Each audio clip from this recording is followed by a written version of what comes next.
here we are, still in Hastings. We're going to be here all day. There's food, there's art, there's friends. It's amazing. It's amazing. It's a big party. It's a big party vibe here. And I'm here with Michelle Murillo. Okay, Michelle Murillo. Michelle Murillo has a podcast about Hastings, and the content is based on a lot of old newspapers that she finds, where she finds on the internet, library, microfilm, whatever. And out of those, she puts incredible podcasts about the history of Hastings. Now, you're also based in D.C., are you? I work for WTOP Radio out of Washington, D.C. So I've been a capital 30-year radio journalist. Oh, wow, wow. Well, yeah, we're going to ask you that. So your background is radio? Yes. Okay, so podcast, yeah. Yeah, it made perfect, and news. I've been working in news for 30 years. I grow lettuce, why not cauliflower? Exactly. Right. And I got into it because I knew some of the folks doing the Hastings redevelopment. Okay. And I was fascinated by their Main Street concept and bringing the history back. I've been a living historian for over 2 decades, doing everything from Revolutionary War to pirate time periods, all kinds of things. I dress up a lot, so this is... You're a this reenactor is, yes. also. So this is the most modern I've been in a while. The 40s was very modern. Yes. And so I was going to ask you, when you do reenactments, any period that you, or do you cover? I focus on pirates, actually. Okay. So late 16 and early late 16s. My very specific focus is on Port Royal, Jamaica, and the sinking of the pirate city in an earthquake. Okay. So I do historic presentations. Okay. And so now your background is journalism, and you're doing radio now, of course. But do you have a residence here? I do. I'm on Federal Point, which was the original kind of oldest area here because it was accessible by water. Okay. So in the late 1800s, Federal Point already had some homes before Hastings was even developed. Oh, wow. Because steamships were going up and down the river. Like a little settlement. There was a couple families owned almost all of that area. And then over time started selling bits and pieces off, and then the growth happened from the land side as well. So that was from the waterfront. So you had stops in Palatka, Federal Point, and so on and so forth up and down the river. Okay. And then in the late 1800s, when Henry Flagler wanted all that fresh produce for his hotels that he was building up and down the East Coast, he sent his cousin to Hastings, where he developed over 1,500 acres into land. Now, he had to drain this land because it was like swampland. He did. There was a lot of work done. So he got it really cheap. I think he bought it from the federal government or something like that? Yep, they were giving, if you were doing development, it was almost giving it away. It's almost like New York City giving the brownstones for $1. That was in the 70s. If you'll fix it up, we'll give it to you for $1. That's right. kind of what was happening, is if you can develop this and do something useful, and for Flagler, he was building railroads. Yeah, cattle, pigs, chickens, whatever, because we were an agrarian society. I'm sorry about that. Yeah, I silenced my phone, but not your my watch. Yeah, pretty soon I'll have to silence my head. But going back on that now, so they were giving the land away, and I guess he wanted to supply his hotel business that was going on in St. Augustine. He was building resorts, not just St. Augustine, he was building them up and down the East Coast. And, sometimes produce, especially good produce, was hard to find. So he called his cousin in and said, hey, why don't you go develop all this land and you start growing the fresh produce for me so I have the best food around. And the cousin did just that. He's put 1,500 acres out here, built a farm on part of it, built greenhouses.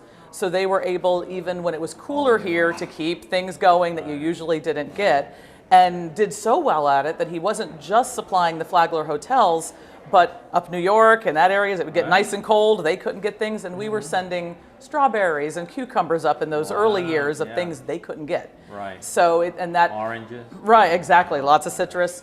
And that's what eventually, he started it. But then everybody said, this is a great place. This is a great place to be able to grow things and, get the produce going. And it became Hastings. I mean, that was what Hastings, it was, at its heyday, Hastings was filling 60 to 100 boxcars per day of potatoes. Wow. I mean, just huge amount of produce going out of this town. Wow, a lot of workers too. Oh, yeah. I mean, that stuff.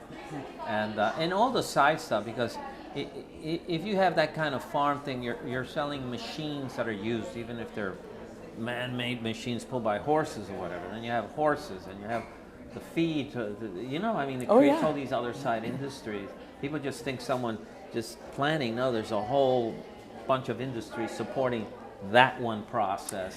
of growing potatoes. That's the fun of going back through these old newspapers. So I found, I don't know if you knew this, but Hastings had its own newspaper in the early 1900s. It was called the Hastings Herald. Okay. And because it was a big enough town. This Right. was a big area for its time, Right. and had a lot of people and a lot going on.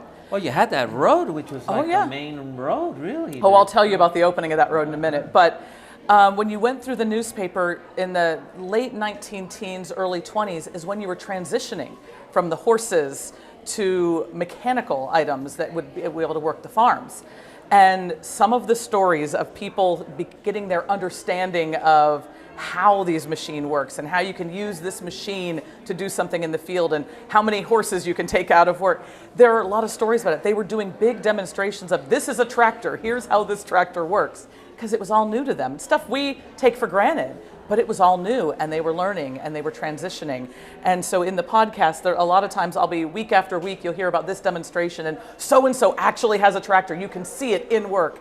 Or there's a moving picture showing this tractor going. And it's fascinating to read the things that were so exciting then that we would probably just walk right past. Oh, here's a question. Did they have a movie theater here? The movie theater was in Palatka. Oh, So they did drive over to Palatka. Okay. How far is Palatka from here, basically? How far is Palatka That's from a here? good... 20 minutes. 20 minutes. Yeah, by our vehicles. Yeah. But the vehicles back then, Yeah, it took a yeah. little longer. So probably an So, hour, yeah, yeah. 45 minutes to an hour, horse and An buggy. hour. Yeah, it was an all-day maybe, event. maybe you have to stop and move a cow. That's Yeah. once Well, a but later. yeah, you had the early cars as well. But even when you had the early cars first, they didn't drive.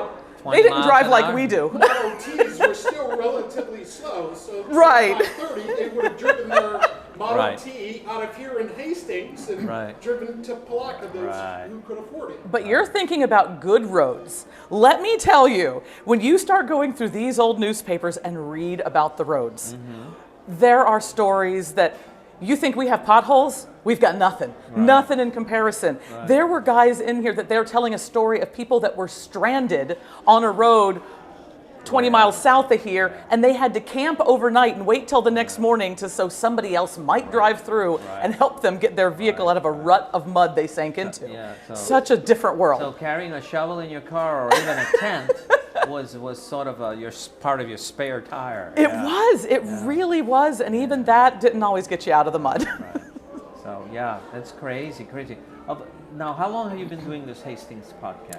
I've been doing these since this summer. A bunch of us Okay, were so you talking. started this summer. All Right. So now, of what you've done so far, is there one story that sticks in your brain like, darn, what is going on? And I would love to say it's something that's enlightening or very educational or gives you a grasp of history, but it's not. It is the story I have been asked about the most of everyone I've done, and it's about a cocaine-addicted donkey.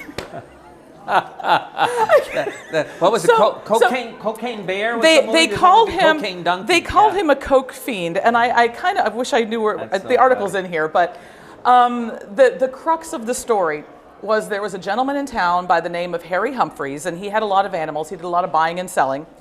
And he had a donkey that he gave a bottle of Coca-Cola to at the end of the Right, which had day. Cocaine in it. It didn't always. In that time period, it didn't necessarily have cocaine. So before I want to say it was 1908, before 1908, it had cocaine in it. Okay. Between 1908 and the 1920s, the different bottling companies decided the percentage up to a certain percentage. Okay. And that comes into play in this story.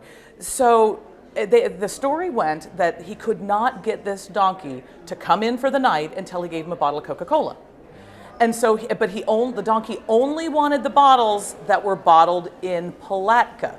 They tried to give him different bottles, he didn't want them. They tried to give him different sodas, he didn't want them. right.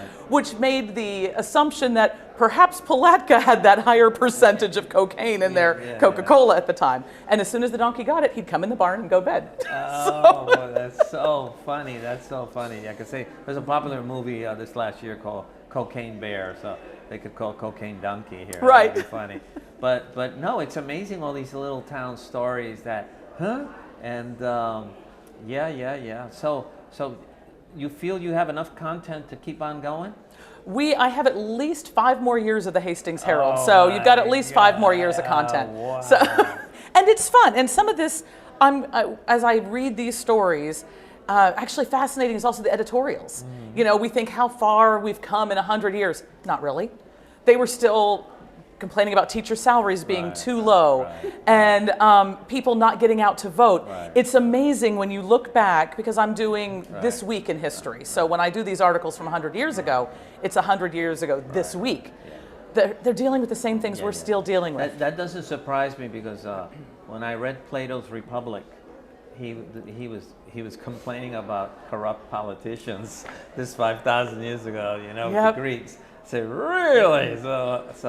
So I'm not surprised that it's the commonality of problems, salaries, education, whatever, scandals. The preacher runs with someone's wife. Oh yeah. A lot of those. I haven't found those yet, but we'll talk about them when we do. Have you come to a part of a gentleman I had here, the Pastor Thomas, was talking about a fire that destroyed part of the town. I'm doing the early 1900s. That was a little later. Okay. So, and there were I know there were two different fires, because I've been talking to a lot of the folks that have been around here. One in the 80s, there was one in the 80s, and there was one earlier. 1980s? 1980s. There was a second fire that took a lot of what was left of downtown away in the 1980s. So I know there were a couple different fires that have really completely devastated downtown Hastings. See, I wasn't aware of that. But, so what's the future?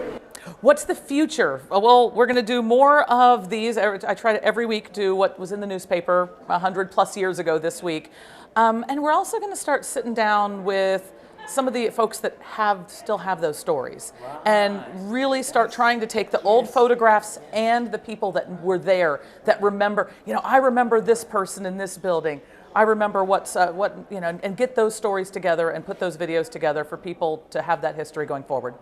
Well, I thank you so much. And just where can we listen to these podcasts? If you go to the Hastings Main Street website or Facebook page, they're posted on there weekly. Thank you so much. Thank you. It's a pleasure. All right.